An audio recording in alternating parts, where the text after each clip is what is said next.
Good morning, good afternoon, good evening. We have another reading for you on this Tuesday, May 26th. And today we're going to read a story about Kandinsky and his colors and sounds and abstract art. So this is exciting. I haven't shared this book with students yet, so very cool. It's called The Noisy Paint Box. The Colors and Sounds of Kandinsky's Abstract Art by Barb Rosenstock and illustrated by Mary Grandpré. This painting was done by Alfred A. Knopf. That's nice. For Mr. Paul Fornek, the best teacher ever, thank you wherever you are. And that was from Barb, a little shout out to a teacher she had. For all young artists who look and listen with brave hearts, and that's from the illustrator Mary. Vasya Kandinsky spent his days learning to be a proper Russian boy. He studied books of math, science, and history. Sorry, getting a glare there, so I'll try to angle this so we don't get a glare. Turn it that way, there we go. So here's young Kandinsky studying to be a proper Russian boy, whatever that is. He practiced piano scales to the marching click of the metronome.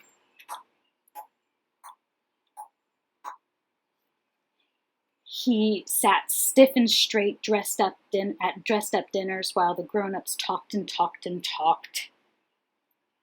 Well, he doesn't look like he's enjoying himself there, poor thing. Vasya's well-off world was perfectly polite until the day his aunt gave him a small wooden paint box. So we can tell by the pictures and by what the story has told us so far that he lived in a life of wealth, but he wasn't very content with it. Money doesn't buy everything. It certainly can't buy happiness. However, money did buy this nice paint box, so, well, that helped find his career now, didn't it? Every proper Russian boy should appreciate art, said Auntie. She showed Vasya the correct way to mix colors on the paint box palette. So just like a normal watercolor palette, there's a little palette in his paint box. Vasya mixed red with yellow, then he mixed red with blue. As the colors changed, Vasya heard a whisper. Hiss. Louder. Hiss. Then louder still. Hiss. I don't know if I can make my hisses louder. Oh, so as he mixed his colors, he heard sounds.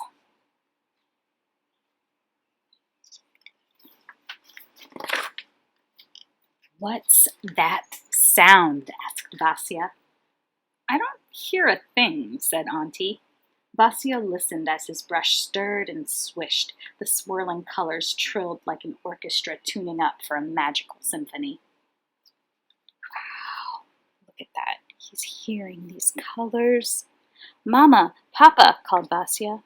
What a noisy paint box. Silly Vasily, said Papa. Stop being foolish, said Mama. But he heard the colors like he did. Only he could hear them.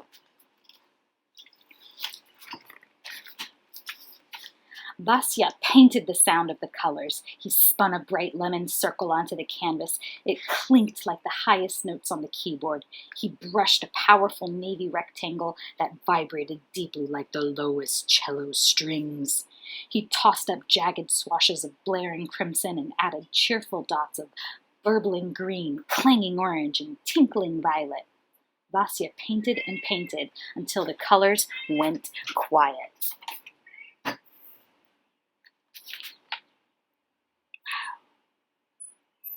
Can you imagine?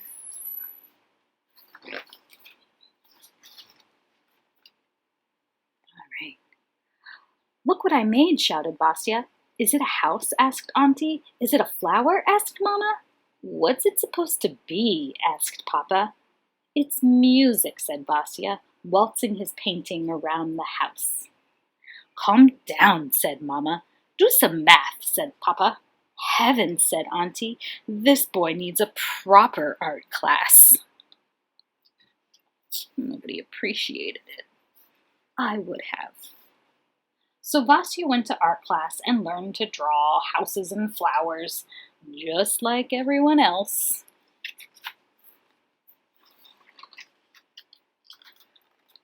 As the years passed, Vasya finished school and studied to be a lawyer. He ignored his noisy paint box and lived the way people expected. But Vasya couldn't ignore the sounds of color singing to him in the streets of Moscow. The canary-colored mailbox whistling as he rode to work, the scarlet sunset haze ringing above the ancient Kremlin walls, an ivory course of snowflakes scattered on the sable collar of his overcoat. Very cool. That yellow canary mailbox, and the Kremlin walls, which are colorful themselves. One evening, suitably steamed and starched, Vasya attended the opera. As the orchestra's music crashed around him, the colors of the noisy paint box twirled wildly in his mind, stomping lines of vermilion and coral, caroling triangles in pistachio and garnet, thundering arches of aqua ebony with shrill points of cobalt and saffron. These colors. See a Crayola box dancing around.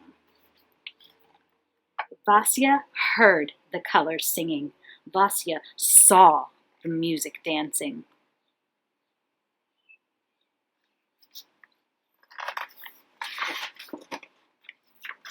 And Vasya was never quite as proper again. He quit his job teaching law and moved from Moscow to Munich to be a painter. He studied with this famous teacher and then that one. Is that a house? Is it a flower? What's it supposed to be? His teachers asked. Even they didn't understand him. Vasya wanted to paint the colors he heard, but maybe the famous teachers knew best. Once again, Vasya put houses and flowers, animals and people into his paintings just like everyone expected. The teachers were happy. Vasya was not. See, looking disappointingly at his nonetheless beautiful pictures, but not his passion. His artist friends understood. They too were tired of painting pretty landscapes and pretty ladies. They thought art needed to change. Art should make you feel, Vasya told them, like music. Exactly, said his friends, but none of them knew how to paint feelings. Until the day Vasya grew brave enough and invited the world to see the paintings roaring from his noisy paint box. So he had to be brave to show his work, which was just not traditional at the time. It takes bravery and courage to do that. Creativity takes courage.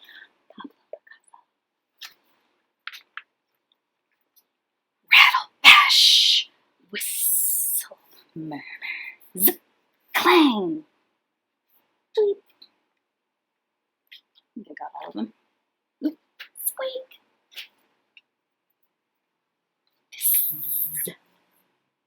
Keep finding new ones. I think that's all of them. So onlookers looking at his busy artwork, his colorful, noisy artwork. Snapping cerulean points, crunching crimson squares, whispering charcoal lines. Vasya named these paintings after the music he loved. Improvisation, composition, accompaniment, fugue, I don't know that word. Movement, and simply three sounds. With his noisy paint box, Vasya Kandinsky created something entirely new: abstract art. Way to go, Vasya. It took a long time for people to understand. Is it a house? Is it a flower? What's it supposed to be? It's my art, Vasya answered. How does it make you feel?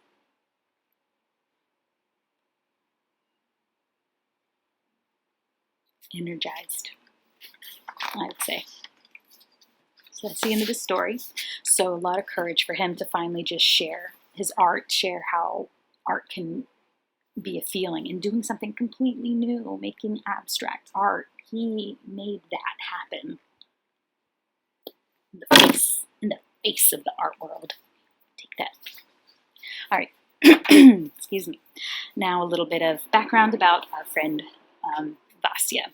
So Vasya was kind of his nickname, just so you know. Vasily Kandinsky, born in Moscow, Russia on December 4th, 1866. His father, also named Vasily, was a wealthy tea merchant, and his mother Lydia was a noblewoman with a passion for music. Vasily, or Vasya as he was sometimes called, my voice is so deep right now, traveled with his family to Italy and then to Odessa, Russia, on the shore of the Black Sea for his father's health. When he was 5, his parents divorced, and Vasya lived with his Aunt Elizabeth while finishing school. He attended law school in Moscow, then taught law and economics as an adult. This book is historical fiction. The dialogue is imagined. Although the events are true in his writings, Kandinsky describes hearing a hissing sound as a child when he first mixed colors in the paint box his aunt gave him. He continued experiencing colors as sounds and sounds as colors throughout his life. It's thought that Kandinsky probably had a harmless genetic condition called synesthesia, although accurate tests to detect it weren't invented during his lifetime. In people with synesthesia, one sense triggers a different sense, allowing them, for example, to hear colors, see music, taste words, or smell numbers. Scientists believe those with synesthesia may have more pathways between the senses area in the brain, or that their senses communicate in ways other people do not. There are at least 60 different types of synesthesia, and it's estimated to occur in 1 out of every 5,000 individuals. As an adult, Kandinsky attended an exhibition of Claude Monet's Haystacks. The painting stunned him. It was the first time he saw art that was not that was not realistic, and he never forgot the experience. Later, at a performance of Richard Wagner's opera Lohengrin, he saw wild shapes and colors in his mind as the music played. At 30, Kandinsky established himself as an artist in Germany. He was a founder of the influential art group The Blue Reiter, Der Blaue Reiter, if you remember me talking about that a few times, and he later taught at the world-renowned Bauhaus School. In 1910, he painted his first completely abstract painting, which sparked a revolution in the art world. After a long successful life as a painter, Vasily Kandinsky died on December 13, 1944, in Neuilly-sur-Seine, France. Large collections of his art hang at the Guggenheim Museum and the Museum of Modern Art in New York City, the Art Institute of Chicago, Musée National d'Art Moderne in Paris, the Stadische Gallery in Munich, the State Tretyakov Gallery in Moscow, and now many other museums around the world. Maybe someday you will go hear them. Or, like I'm going to show you in a moment, maybe someday you'll make your own music that you can see, or your own art that you can hear. Birds are giving me something to hear. All right, so stay tuned.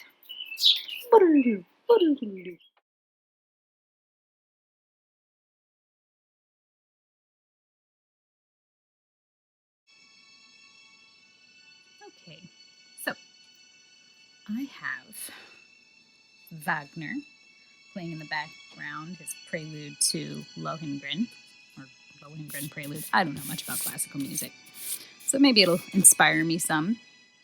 And I'm going to start by drawing some shapes. Excuse me, I felt that coming on. Inspired by kind of the sounds I hear. And then I'm going to begin painting. So I'm going to make sure you can hear this.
think I'm at a place where I'm happy with this. There was like a nice crescendo there, I think is the appropriate term, and the sun came out just as the music, that all just felt so right. So I know that was a long time to watch me, but I don't feel like I should speed that up because the music, and you need to hear that. And now we've got siren, so that's a whole other shape and color I could draw. All right, so I'm gonna just start painting. I'm gonna use my noisy paint box with the most colors. That's all a little messy because that's just how I am. Let's see, I think I need to move the camera up. So come in and say hi, Whitey. All right, so I'll put these here. My paper towel to dab and test my brush on. In this part, I'll probably start to speed up, but I'm gonna keep music going. So it might sound weird when I speed it up, but I'm just gonna keep listening to this classical music and let the sounds inspire me.